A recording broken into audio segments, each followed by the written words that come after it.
When I was about 5 years old, my parents started bringing me here in the back of the station wagon because our next door neighbors were hiking the Appalachian Trail and got lost, and called my parents and said, "I've just found the most beautiful place in the world, you've got to come see it." For me, as a kid, this place was an escape.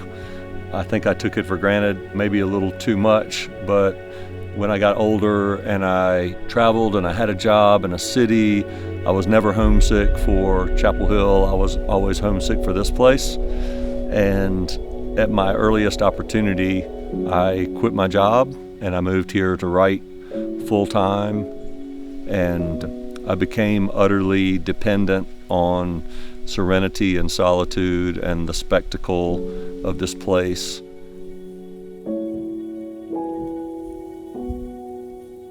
My favorite thing is to lead people on hikes up here for the first time. You just feel like you're swinging a door open and people enter this landscape, and a lot of people come with high expectations because they've read about the Roan Highlands or they've heard about it from people that have been here.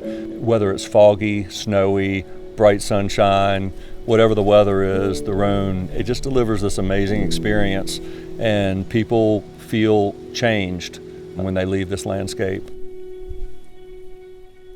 I was minding my own business, trying to find my fictional writing voice on the day that they pulled the first shot at the mine site. They'd been drilling for 3 weeks into granite.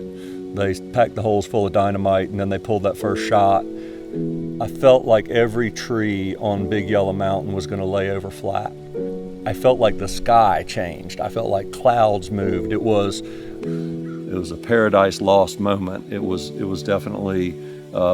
There was time before that blast, and then there was everything that came after that blast.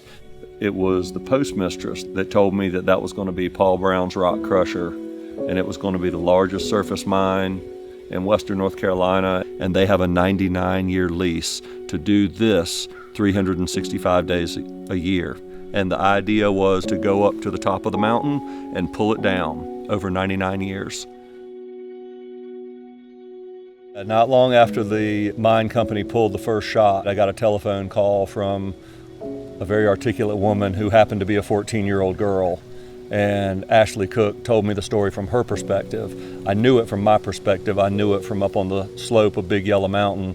But to hear it from down at the entrance to the Hall Road, where Ashley and Ollie were experiencing it every day with the truck traffic, it was immediately apparent to me that if I was going to have any success in this case, it was going to be built around their story and their cracked foundation on their house.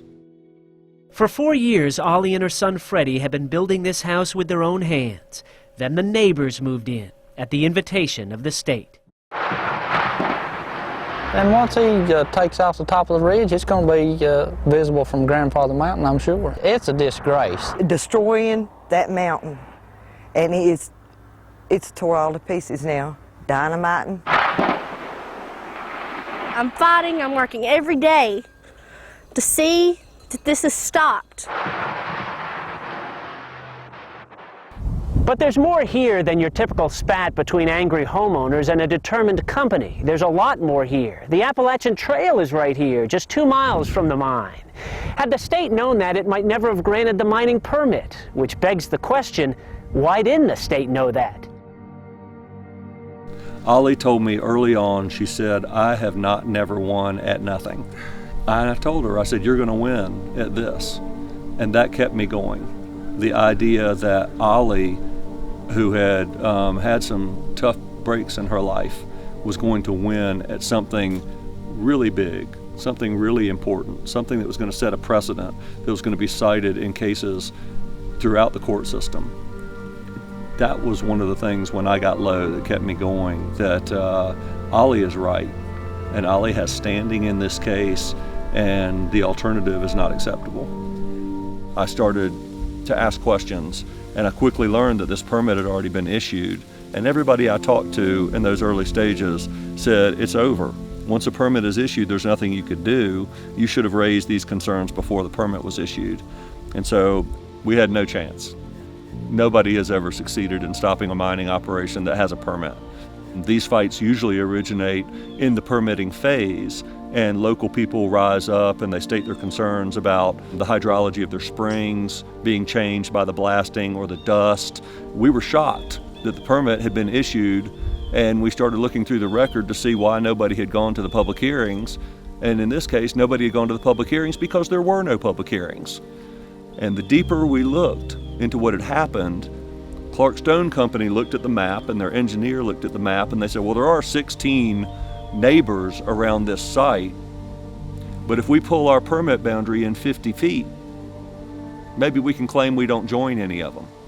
And that's exactly what they did. Around every contour on their property map, they pulled their permit boundary in 50 feet and claimed they didn't join Bellevue Mountain Baptist Church. They didn't join Bruce Zobel. They didn't join Ollie Cox. They knew they had to join somebody, so they notified, under the Mining Act of 1971, their own subsidiary paving company and gave them the opportunity to contest this permit. So they actually sent the letter to their own company, and guess what? Their own subsidiary paving company didn't want to contest the permit. They were an island unto themselves. They were their own neighbor. I like to think that we could have won the case on the notice issue, the fact that Ollie Cox was due notice and wasn't given it before the permit was issued. But the court said that you don't get the benefit of what you didn't learn at the hearings because you didn't hold the hearings. It's all interconnected. You don't know that that's a problem unless you have public hearings. And you don't have public hearings unless you give notice to somebody who has a stake in having a public hearing. So we were shit out of luck. Basically, we were told over and over and over again, dust and noise is not in the Mining Act. So we had to look at what is in the Mining Act. And protection of publicly owned parks, forests, and recreation areas is in the Mining Act as one of the things they are supposed to protect before issuing a permit. And pretty quickly, everybody knew that they didn't do that they didn't have hearings, and they did not know where the Appalachian Trail was. So the support of the Appalachian Trail community was immediate and intense, borderline overwhelming. Enough people became aware of what we were about to lose, and thousands of Appalachian Trail hikers participated in the process of making public comments about what it meant to them to potentially lose the view shed and the sense of quiet that you have in the highlands of Roan on Hump Mountain. You could watch online the ticker going as hikers from California, Kentucky, Florida, Tokyo, hikers who had loved not only the Appalachian Trail, but this particular spot on Hump Mountain that connected with what it felt like to be there when they were there. And here they were sitting at their keyboard reflecting on that, and tears were welling up for Appalachian Trail users. There's one email that came in of a guy who said, I can't afford to travel to Yellowstone and travel to Yosemite, but this is in my backyard, and this is where I take my kids, and we go there for free. And he said, I go after work. After I leave my factory job in Kingsport, Tennessee, I go to the Appalachian Trail in the highlands of Roan. The passionate words in those emails about what the experience is of being in a quiet wilderness place at 5,800 feet elevation in the southern Appalachians, it reads like a Bible. To fight in some ways is to be extremely alive. And I think all of us fed on the adrenaline rush of a time of rulings coming down quickly, either in our favor or not in our favor. The good rulings gave you a ton of energy and a ton of hope, and the bad rulings made you want to fight harder. 4 years is a long time, and especially for a 40-year-old, it's a tenth of your life. And typical of this modern age, I learned the final ruling of the Court of Appeals in a voicemail message on my phone, and I still haven't erased it. It was Trip Van Oppen, the lead attorney from Southern Environmental Law Center, calling to tell me that we had carried all 3 judges in the Court of Appeals.